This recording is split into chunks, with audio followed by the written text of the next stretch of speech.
नमस्कार मित्रों, मैं आचार्य अनुपम जोली आज फिर अपने चैनल रहस्य धारा में आप लोगों के लिए कुछ विशेष लेकर आया हूँ। देखिए, हम सब लोग अपने जीवन में तरक्की करने के लिए निरंतर हार्ड वर्क करते हैं और करना भी चाहिए। हमें सफलता हार्ड वर्क से ही मिलती है, पर अगर उसमें कुछ कॉस्मिक रूल ऐड ऑन हो जाए तो हमारी जो एक्सपेक्टेशन है या जो हमारी मेहनत है उसमें चार चांद लग जाएंगे, उससे अच्छी सफलता प्राप्त होने के चांसेस बढ़ जाएंगे। इस सब के मद्देनज़र हमारे ऋषि मुनियों ने हमारे लिए बहुत सारे नियम बनाए और वो नियम सारे के सारे कॉस्मिक रूल्स हैं। इस संसार के जो हमारी प्रकृति है वो रूल्स हैं जो हमें कहीं ना कहीं लाभ देते हो। तो हमारा जो पंचांग है उसमें तिथि, वार, नक्षत्र, योग, करण, ये सब सूर्य और चंद्रमा के मध्य दूरियों और इनसे निर्माण होता है और इस निर्माण की वजह से उनका एक कॉम्बिनेशन हमारे जीवन में फलता है।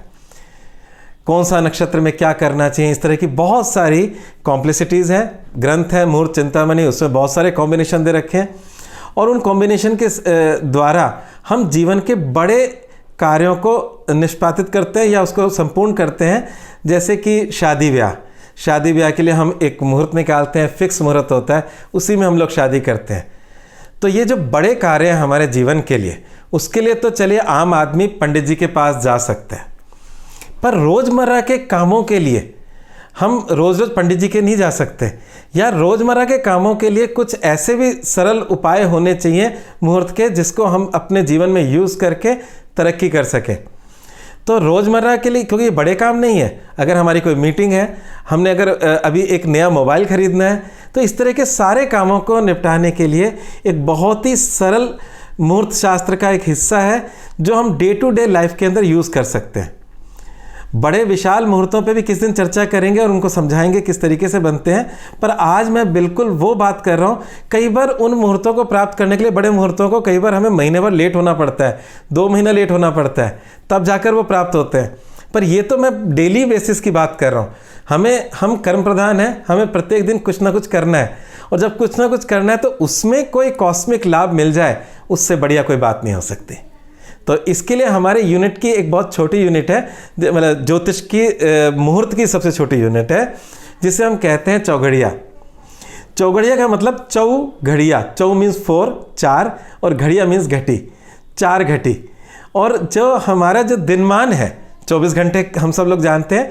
अगर हम एक अप्रोक्सीमेटली मान लें कि 12 घंटे का दिन, 12 घंटे की रात, हालांकि मौसम के अनुसार इसमें कम ज़्यादा होता रहता है, तो हम अगर अप्रोक्सीमेटली मान भी लें तो हम अगर देखें तो ये जो मुहूर्त है इस दिन मान के 8 हिस्से बराबर के करेंगे, ठीक है। इसी और जो रात्रि है, रात्रि के भी 8 हिस्से बराबर के करेंगे। तो इस प्रकार से अगर हम देखें कि जो ये 8 हिस्से हैं, ये हर 8 हिस्से का एक नाम है और वो उस दिन की शक्ति है। ये वार के अनुसार बदलता है। सोमवार के मुहूर्त के जो क्रम है वो अलग है, मंगलवार का क्रम अलग है, जिसे हम चौघड़िया कहते हैं। इसका मैं चार्ट आपको स्क्रीन पे दिखा रहा हूँ और इस स्क्रीन से के इस चार्ट से आप समझ पाएंगे कि कैसे इसको देखते हैं। देखिए, मैं इससे पहले चार्ट दिखाने से पहले आपको बता दूं, हमारे मुहूर्तों में जो वृद्धता देखते हैं तो हमें उत्तरायण और दक्षिणायन 6-6 महीने के होते हैं। शुक्ल पक्ष और कृष्ण पक्ष ये भी 15-15 दिन के होते हैं। तो हमारे दिन और रात में 2 पक्ष होते हैं, दिन और रात्रि का, इसलिए इन दोनों में अंतर है, दिन का चौघड़िया और रात्रि का चौघड़िया, वो बदल जाता है। तो 2 चार्ट हैं हमारे पास, दिन के चौघड़िया के और रात्रि के चौघड़िया के। सबसे पहले मैं दिन का चौघड़िया का चार्ट आप सबके साथ शेयर करना चाहूँगा, उसको समझाना चाहूँगा। देखिए, इस चार्ट के अनुसार जैसे संडे है तो संडे को पहला चौघड़िया उद्वेग का आ रहा है। ये चौघड़िया अप्रोक्सीमेटली 1.5 घंटे का होगा और उसके बाद चर का आ रहा है, उसके बाद लाभ का आ रहा है, अमृत का आ रहा है, काल का आ रहा है, शुभ का आ रहा है, रोग का आ रहा है, उद्वेग का आ रहा है। यहाँ हमारा दिन का चौघड़िया समाप्त हो गया। उसके बाद सोमवार का भी अगर हम देख लें तो पहला चौघड़िया मतलब सनराइज से करीब 1.5 घंटा अमृत का मिलेगा हमें। उसके आगे का जो 1.5 घंटा है वो काल का चौघड़िया होगा। तो ये चौघड़ियों के नामों को तो मैं बाद में समझाऊंगा, पर हम इसकी कैलकुलेशन समझ लें। आजकल अखबार में भी जो लोग ज्योतिष नहीं जानते, पंचांग को इस्तेमाल नहीं करते, तो अखबार में भी सनराइज सनसेट का समय तो मिल ही जाता है। अगर हम सनराइज सनसेट के 8 बराबर हिस्से कर ले तो वैसे ही निकल जाएगा। वैसे और जनरल बात करें तो 1.5 घंटा एक अप्रोक्सीमेटली माना जा सकता है। तो इस प्रकार से दिन के चौघड़िए हो गए, और रात के चौघड़िए का भी चार्ट मैं आप लोगों के सामने शेयर कर रहा हूँ। ये जो रात का चौघड़िया है उसमें संडे का देखें तो पहला शुभ का चौघड़िया आ रहा है, दूसरा अमृत का, तीसरा चर का, फिर रोग का, फिर काल का, फिर लाभ का, फिर उद्वेग का और फिर शुभ का। शुभ के बाद अगले दिन का सूर्योदय हो जाएगा, अगले वार का। तो ये वारों के हिसाब से बदल जाते हैं, और इस चार्ट को अगर आप छोटा सा प्रिंट आउट करके उसे अपने पॉकेट में, पर्स में भी रख लें, तो हम डे टू डे लाइफ के अच्छे चौघड़ियों में काम कर सकते हैं। हालांकि इन चौघड़ियों के अलावा जो राहु काल को भी देखना बनता है। राहु काल का मैं कभी एक नया वीडियो बनाऊंगा, उसको पूरा डिटेल में समझाएंगे। राहु काल भी पूरे दिनमान का एक 8वां हिस्सा है, जो वार के हिसाब से उसका वो 8वां हिस्सा बदलता है। और कई बार हम देखते हैं कि राहु काल के साथ एक अच्छा चौघड़िया भी लग जाता है, तो हम सोचते हैं हमें क्या करना है। हाँ, अगर कोई नया काम कर रहे हैं, नए काम की बिल्कुल शुरुआत है, तो वो शुरुआत टाल दें अगर राहु काल उसमें मैच करता है। राहु काल के बारे में बाद में बताएंगे, परंतु अगर राहु काल के साथ बुरा चौघड़िया तब तो वो त्याज्य है ही, पर राहु काल के साथ अच्छा चौघड़िया है तो समझ लें कि मजबूरी वाला कार्य उसमें कर सकते हैं। तो कुल मिलाकर बात यह है कि चौघड़िया मुहूर्त आपके जीवन को कहीं ना कहीं एक कदम आगे बढ़ा ले जाएगा, आपकी सक्सेस को एक कदम आगे बढ़ा ले जाएगा। आप अपने जीवन के छोटे काम बड़े आराम से इन चौघड़ियों में समाहित कर सकते हैं। मुहूर्त का मतलब होता है कार्य की शुरुआत। बस शुरुआत किसी गलत मुहूर्त में नहीं होना चाहिए, गलत चौघड़िए में नहीं होना चाहिए। अच्छा, ये चौघड़ियों के जो टोटल चौघड़िए 7 प्रकार के होते हैं: उद्वेग, अमृत, रोग, लाभ, शुभ, चर और काल का। इसमें जो अच्छे हैं वो अमृत का चौघड़िया बहुत अच्छा बनाता है, लाभ का चौघड़िया बहुत अच्छा है, शुभ का चौघड़िया बहुत अच्छा है, चर का चौघड़िया भी अच्छा मानते हैं।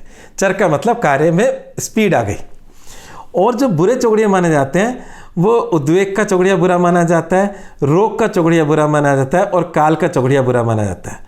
तो जिसमें भी काल सबसे ज़्यादा बुरा है, तो हम कह सकते हैं कि इन चौघड़ियों को हम बचाएं, मतलब इनमें कोई शुभ कार्य ना करें। चलते कार्य को चलते देना है, मतलब चलने देना है। उसमें अगर बुरे चौघड़िए आ गए तो रुकना नहीं है, पर नए काम की शुरुआत बुरे चौघड़िए में नहीं करनी, बस इतना सा है। तो हम 1.5 घंटा तो सब्र कर ही सकते हैं किसी काम के लिए। तो एक बहुत ही सरल टेक्निक है अपने जीवन को एक कदम आगे बढ़ाने के लिए। मैं बार बार कह रहा हूँ एक कदम आगे, इसलिए क्योंकि हम अगर डे टू डे लाइफ के अंदर इस चौघड़िया मुहूर्त को अपने जीवन का हिस्सा बना लें तो हमारे जीवन में सक्सेस का रेशो थोड़ा सा बेहतर हो जाएगा। हालांकि वृहद मुहूर्तों के बारे में मैं किसी और दिन लूँगा, जिसमें अमृत के चौघड़िए और इस तरह के बहुत सारी चीज़ें हैं। सॉरी, अमृत के चौघड़िए नहीं, हमारा ये कुछ काल आते हैं, उनके बारे में बाद में जिक्र करेंगे किसी और वीडियो के अंदर। पर इसके अंदर सिर्फ चौघड़िए तक ही सीमित रहेंगे। तो यहाँ पर, और ये चौघड़िए को लेने का वजह ये थी क्योंकि ये प्रत्येक दिन हमारे 1.5 घंटे में बदलते हैं, तो हम किसी काम को ना करने की कोई भी गुंजाइश ना रखें।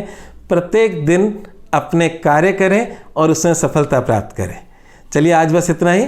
ऐसे ही रोचक चीज़ों को मैं आप सबके सामने समय समय पर लाता रहूँगा।